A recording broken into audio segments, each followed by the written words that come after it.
This channel is supported by Truefire. Truefire is an online library of lessons from some of my favourite players. There's thousands of lessons on there. You can use the promo code JNC40 to get 40% off of any of their courses. This is an unexpected one, but I was on live stream and Kai said, I'm thinking of selling a K-Line Truxton. Are you going to be interested? And I picked it up today. It's Sunday morning right now. And just asked Kai, why are you selling it? He's like, basically, I've bitten off more than I can chew, which is something I can totally relate to. Where, you buy a guitar on a whim, maybe you buy another Blackguard on a whim and you buy another one, and then you end up...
No, this happens to be made by my favourite guitar manufacturer, which was why I was so quick to say to him that I'm interested. And I was wondering if he'd actually email me at all. Why I thought, in the past, if someone had said to me, look, it's a guitar but it's made of pine, I'd have said, do you know what, I'm not so interested. Once you see a guitar that's made of, decent pine, I think it's quite easy to quickly kind of turn around on that, because I think it's a really, really great-looking piece of wood. It's actually not dissimilar to ash in terms of the grain as well, right? So here's an ash guitar. You see you've got that wide, prominent kind of grain to it. This is lightweight as well, which is... I think you're going to see guitar manufacturers doing more of this, because essentially ash, and old growth southern ash, is less common than it used to be. There's been a disease in America apparently, and it's in short supply essentially, and that's also, I think, the case alder is not that difficult to come by as well. So you're going to see, I think, particularly if guitarists are going to be talking about, wanting lightweight guitars, guitar manufacturers, I think, are going to have to sort of pivot. You've seen companies start to use Obeche, Obeche. I know Atkins are using that exclusively. Seth Backus uses it. But pine, I think, is a beautiful wood as well that has this wide grain, like a softer wood.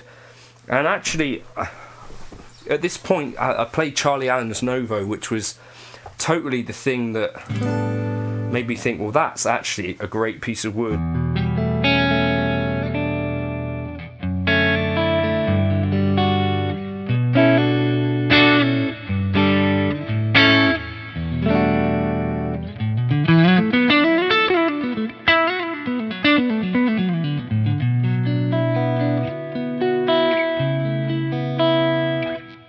In terms of what are the specs on this thing, so we've got Truxton Natural 620072, and here we should have the specs. So the pickups are the K-Line signatures, body roasted pine, neck contour 0.880 super soft V, so it really doesn't feel like a V-neck to me at all, but it does feel really comfortable. Frets 6125s and a 10-inch radius. So is it the most authentic Blackguard? The answer is kind of no, but it's a really nice one. And when I tried the Dano, I was kind of thinking, do you know what, I think actually a K-Line is pretty similar experience to this, and I do feel like K-Line are my favourite guitar manufacturers, so I thought, let's take a flyer on this. It's kind of like Fender American vintage type money, but actually that's in great condition. Next, lovely. That's really liking this. Let's try and record an intro on it.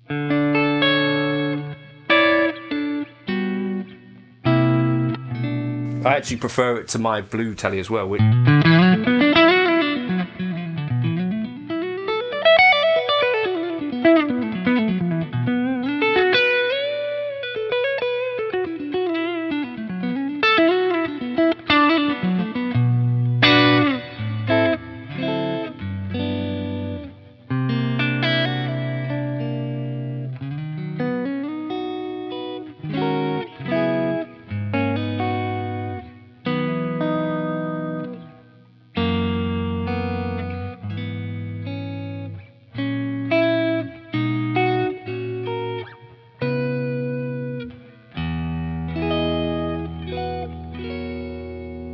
Beautiful. Right, gonna record an intro. Yeah, it's lightweight, looks good, I think. Let me know your thoughts on that. If you're particularly been jonesing for a K-Line Truxton and have thought, you know what, I've never seen one for sale, and are particularly interested, do feel free to shoot me an email. But that's a great little guitar.